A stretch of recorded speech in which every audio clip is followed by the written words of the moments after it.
देखिए, इसमें जो पुलिस महानिदेशक महोदय हैं, उनको बहुत से इस प्रकार के व्हाट्सएप संदेश और लैंडलाइन कॉल्स आ रहे थे। वो अलग अलग नंबरों से आ रहे थे और उसमें दो पर्टिकुलर जो निरीक्षक हैं, जिसमें एक गुना जिले के जामनेर थाने में भी पोस्टेड हैं जो पंकज त्यागी, इसके अलावा जो एक पोस्टेड है बैराड़ थाने में शिवपुरी जिले में जो विनय यादव। तो इनके बारे में ये आ रहा था कि जो गुना वाले निरीक्षक हैं उनको जो है ग्वालियर जिले में पदस्थापना कर दी जाए और जो शिवपुरी जिले में पदस्थ हैं उनको भिंड जिले में पदस्थापना कर दी जाए। और इसमें यह बताया जा रहा था कि जो माननीय केंद्रीय मंत्री जी हैं श्री गिरिराज सिंह जी, तो उनके निज सचिव जय किशन वो बता रहा था ये व्यक्ति अपने को स्वयं, और ये बार बार संदेश दे रहा था कि साहब पूछ रहे हैं कि व्हाट इज द रिस्पॉन्स, कि इस पर जो पर्टिकुलर दो इंस्पेक्टरों के बारे में जो उनके आवेदनों को सबमिट किया, इस पर क्या एक्शन हो, अभी तक ऑर्डर हुए कि नहीं। तो लगातार इसने जब इस प्रकार से फॉलो किया तो इसमें डीजीपी साहब को थोड़ा सा संदेह हुआ और उन्होंने जो तकनीकी एनालिसिस किया पुलिस मुख्यालय लेवल पे, उसके बाद हम लोग को इंटीमेट किया कि ग्वालियर जिले में यहाँ पर जो है अपना डबरा के आसपास इस प्रकार का कोई व्यक्ति हो सकता है जो अलग अलग सिम यूज कर रहा है और अलग अलग प्रकार से लैंडलाइन कॉल्स करके और इसके अलावा व्हाट्सएप संदेशों के माध्यम से रिकमेंडेशंस कर रहा है। तो उस बेस पे जो है हमारी क्राइम ब्रांच ने इसको इस्टेब्लिश किया अल्टीमेटली, और इसको इस्टेब्लिश करने के बाद ये क्लियर हुआ कि ये पुष्पेंद्र शर्मा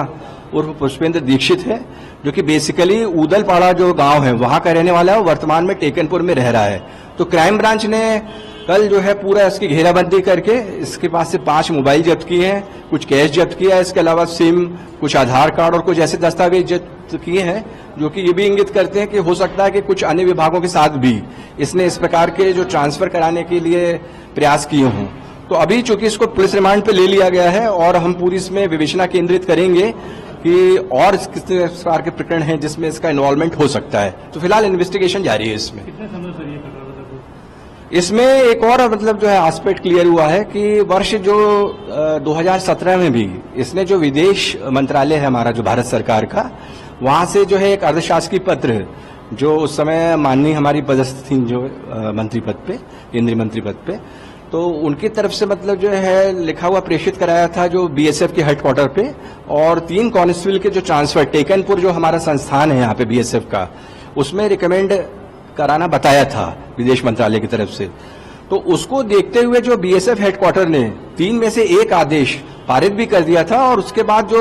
एक कर्टसी के रूप में उन्होंने कंप्लायंस विदेश मंत्रालय भेजी थी, तो विदेश मंत्रालय ने उसको टेकअप किया और उन्होंने कहा हमारी तरफ से तो इस प्रकार का कोई अधिशासकीय पत्र गई नहीं है, तो ये किस बेस पर हो गया ट्रांसफर। तो उनकी जो विजिलेंस विंग है बीएसएफ की, उसने पूरा इस विषय पे इन्वेस्टिगेशन किया था और साउथ दिल्ली जो डिस्ट्रिक्ट है उसमें जो लोधी रोड थाना है वहां पर एक अपराध पंजीबद्ध हुआ था इसके खिलाफ, धारा 420 उसमें लगी थी, धारा 468 और 471, और उसके खिलाफ जो कॉम्पिटेंट कोर्ट है उसमें चार्जशीट भी प्रस्तुत की गई है।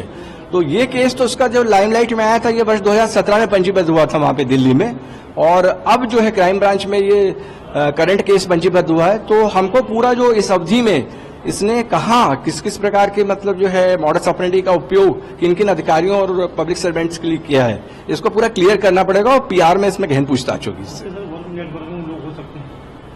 अब ये अभी क्लैरिटी बनेगी जब हम डेटा एनालिसिस करेंगे और जो टेक्निकल एनालिसिस और करेंगे जो डेटा का, उसके बेस पर हम उसमें और क्लैरिटी